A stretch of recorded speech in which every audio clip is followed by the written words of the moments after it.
Rajasekar sir வணக்கம்.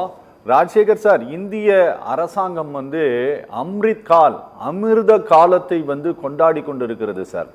அமிர்த காலத்தை 75 ஆண்டுகள் சுதந்திரம் வாங்கி ஜனநாயகத்தினுடைய அமிர்த காலத்தை இந்த நாடு கொண்டாடி கொண்டிருக்கிறது.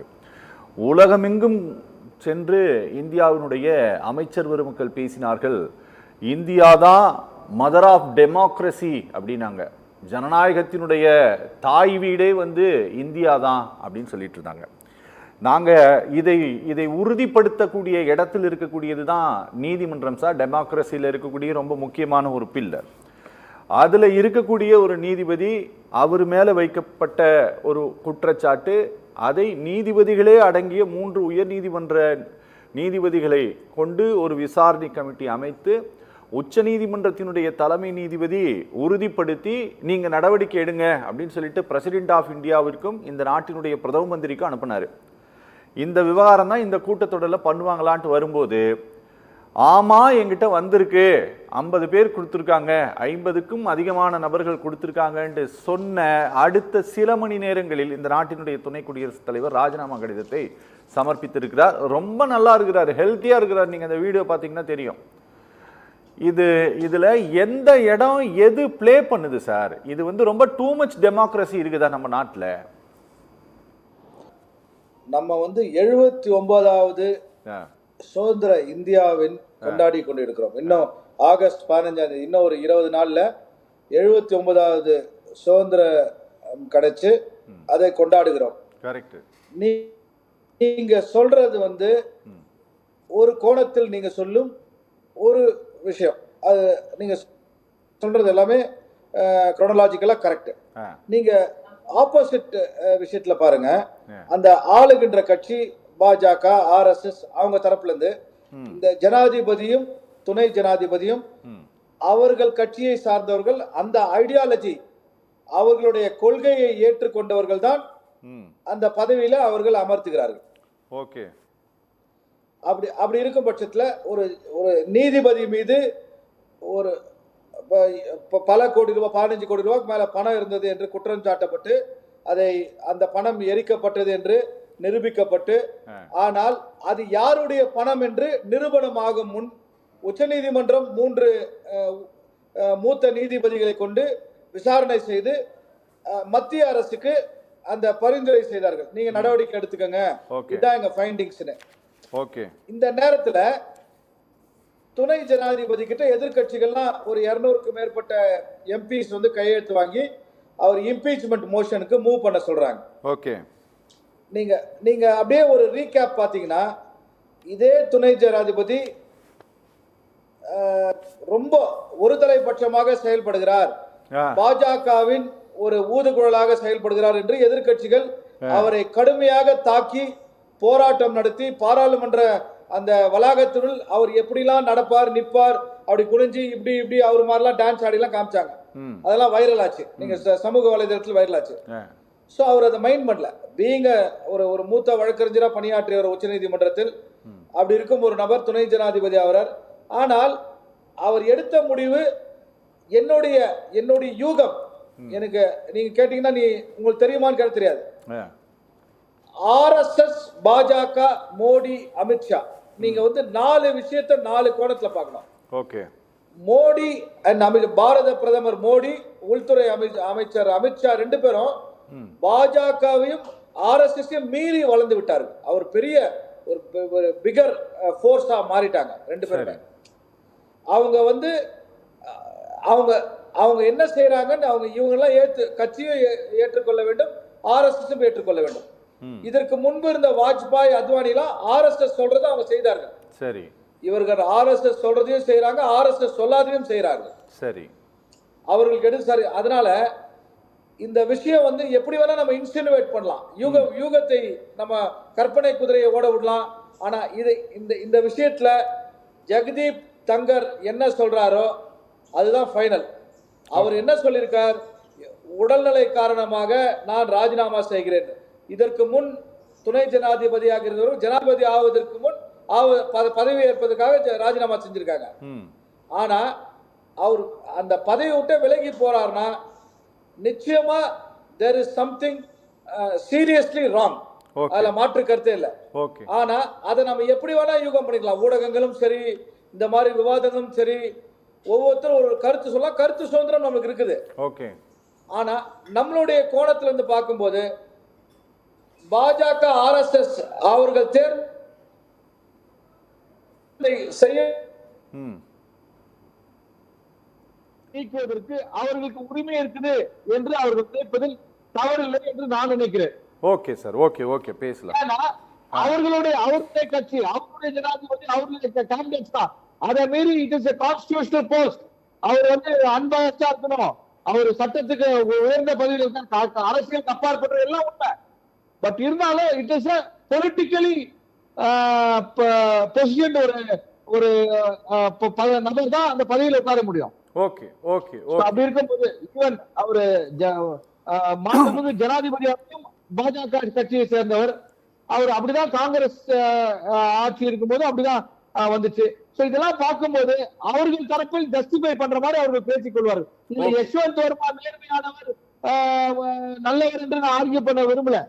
அந்த ஃபைண்டிங்ஸ்ல அவர் மேல குற்றம் சாட்டப்பட்டு அது மத்திய அரசுக்கு பரிந்துரைக்கப்பட்டிருக்கிறது உச்சநீதிமன்ற 3 நீதிபதிகளால்.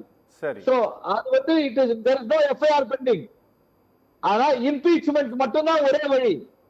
ஆனா இப்போ அவர்கள் என்ன செய்ய போகிறார்கள் என்று $1 மில்லியன் क्वेश्चन. அதான். Okay sir. ஓகே.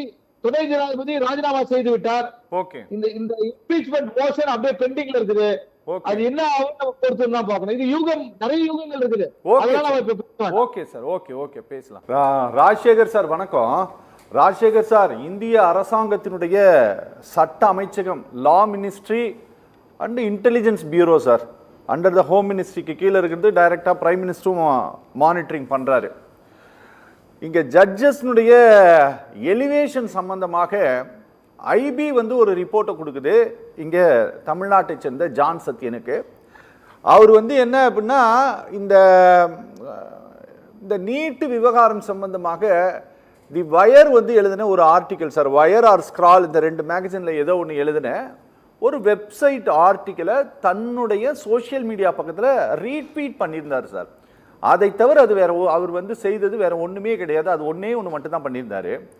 அதுக்காக இந்தியாவுடைய இன்டெலிஜென்ஸ் ரிப்போர்ட் நெகட்டிவ் ரிப்போர்ட்டை அவருக்கு கொடுத்து அவர் நீதிபதியாக அவர் பதவி ஏற்பதற்கு இந்தியாவுடைய லா மினிஸ்ட்ரி எதிர்ப்பு தெரிவித்தது. உச்சநீதிமன்றத்தினுடைய கொலீஜியம் கேட்டது இது ஒரு பெரிய விஷயம் இல்லைன்னு சொல்லிட்டு. ஆனாலும் அமைச்சகம், கவர்மெண்ட் ஆஃப் இந்தியா ஒத்துக்கல. நீங்க கிரீன் டெரரிசம், ஒயிட் டெரரிசம் அப்படின்ட்டு தொடர்ந்து பேசிய ஒரு வழக்கறிஞரை நீதிபதியாக நியமிப்பதற்கு பாசிட்டிவ் ரிப்போர்ட்டை கொடுத்தது இதே இன்டெலிஜென்ஸ் பியூரோ. இதை நாங்க கடந்த காலத்தில் நாங்க இங்க பார்த்திருக்கிறோம் சார். ஒரே ஒரு அரசாங்கத்துக்கு எதிராக ஒரு பதிவை பகிர்ந்தாருங்கிற காரணத்தினால ஒருத்தரை ஜட்ஜா ஏத்துக்கல.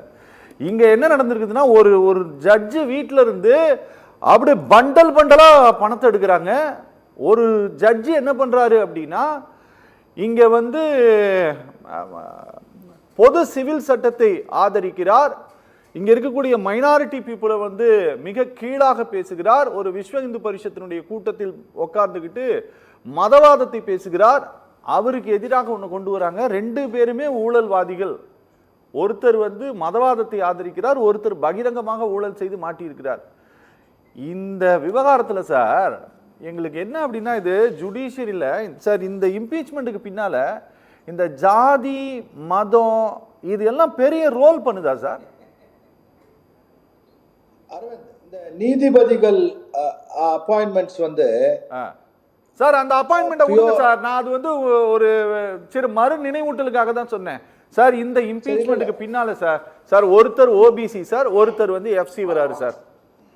இந்த 2 பேர்ல சார், ஒருத்தர் ஓபிசில வராரு, ஒருத்தர் எஃப்சில வராரு. நீங்க சொல்லுங்களேன் எங்களுக்கு சார். நான் என்ன சொல்றேன்னா, நம்ம நாட்டுல 4 வகையா ஆட்சி நடந்து அரசியல் கட்சிகள் செயல்படுது. சரி. ஒண்ணு, மதவாதத்தை கையில் எடுத்து அரசியல் செய்யறாங்க. சரி. ஜாதியை வைத்து அரசியல் செய்யறாங்க. அதாவது நீங்க ஐடியாலஜியை வச்சு அரசியல் செய்யறாங்க. அது நான் சொல்றதெல்லாம் நீங்க ரிலேட் பண்ணிடலாம். இதெல்லாம் ஒரு வகையான அரசியல் தந்திரம், அரசியல் சாணக்கித்தனம் அவங்க சொல்லுவாங்க. நீங்க மதவாதத்தை வைத்து, ஜாதியை வைத்து,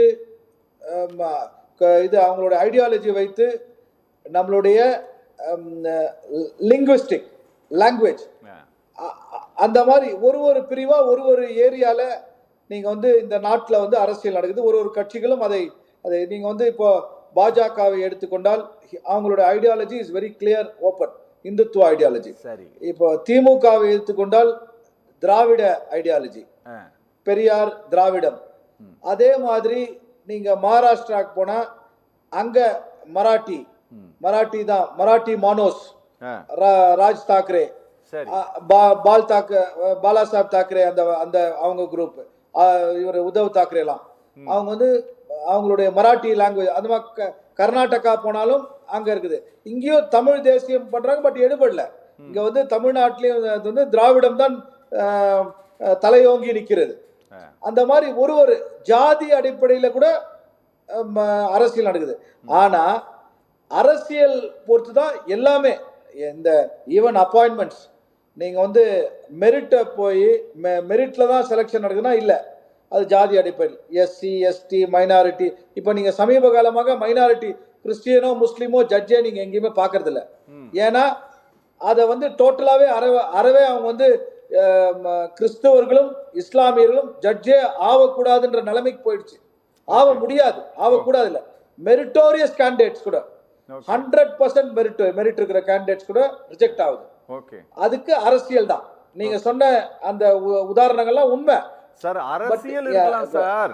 சார் ஒரு சித்தாந்த அடிப்படையில ஒருத்தங்க அரசியல் பண்ணலாம், ஆனா ஆட்சியே அப்படி நடக்க கூடாது இல்ல. இருங்க, இங்கதான் நீங்க தப்பு பண்றீங்க. இப்போ நீங்க வந்து ஜாதிய அடிப்படையிலையும் ஜட்ஜஸ் செலக்ஷன் தான் நடக்குது. மெரிட் வந்து எங்கேயோ ஈவன் நீங்க ஐடியாலஜி வச்சுதான் ஜட்ஜஸ் செலக்ஷன் ஆகுது. இதெல்லாம் வந்து சமீப காலமா கடந்த 10 ஆண்டுகளா பாக்குறோம். இது நம்ம ஹெல்ப்லெஸ். இன்னைக்கு உச்ச நீதிமன்ற தலைமை நீதிபதி மாண்புமிகு கவாய் அவர்கள் ஓப்பனா ஒரு வழக்குல சொல்றாரு. அதாவது நீங்க அரசியல் லாபத்திற்காக என்போர்ஸ்மென்ட் டைரக்டரேட்டை பயன்படுத்துறீங்களான்னு கூட கேட்கல, பயன்படுத்துறீங்கன்னு சொல்றாரு. ஓகே, புரியுது. ஆனா நீங்க ஒரு 9 ஆண்டுகளுக்கு முன்னால 4 நீதிபதிகள், உச்சநீதிமன்ற நீதிபதிகள் வந்து தலைமை நீதிபதி மீது குற்றச்சாட்டு வைக்கிறாங்க. அவர் கட்சியில ராஜ்யசபா எம்பி பிஜேபியில ஆகிறாரு. சோ இதெல்லாம் பார்க்கும்போது இன்னைக்கு வந்து அரசியல், முன்னாடி வந்து நீதிமன்றங்கள்ல அரசியல் இல்லாம இருந்துச்சு, இப்போ நிறைய அரசியல் ஆயிடுச்சு. முன்னாடி இருந்துச்சு, இல்லவே இல்லைன்னு சொல்ல மாட்டேன். ஒரு 30%, 20%, இப்போ வந்து 100% அரசியல் பலம், ஐடியாலஜி, அவங்களுடைய சித்தாந்தத்தை ஏற்றுக்கொண்டால் மட்டுமே தான் உங்களால் சர்வே பண்ண முடியும்னு ஆயிடுச்சு. இந்த மாதிரி கான்ஸ்டிடியூஷனல் போஸ்ட்ல அதுதான் நிதர்சனம். அது நம்ம வந்து நீங்களும் நானும் வந்து ஓவர் நைட்ல மாத்த முடியாது. அதுதான் it has become a new normal of this country. Okay sir, okay. இதான் it has become the rule. Okay sir, undeclared rule ஆயிடுச்சு. Okay sir.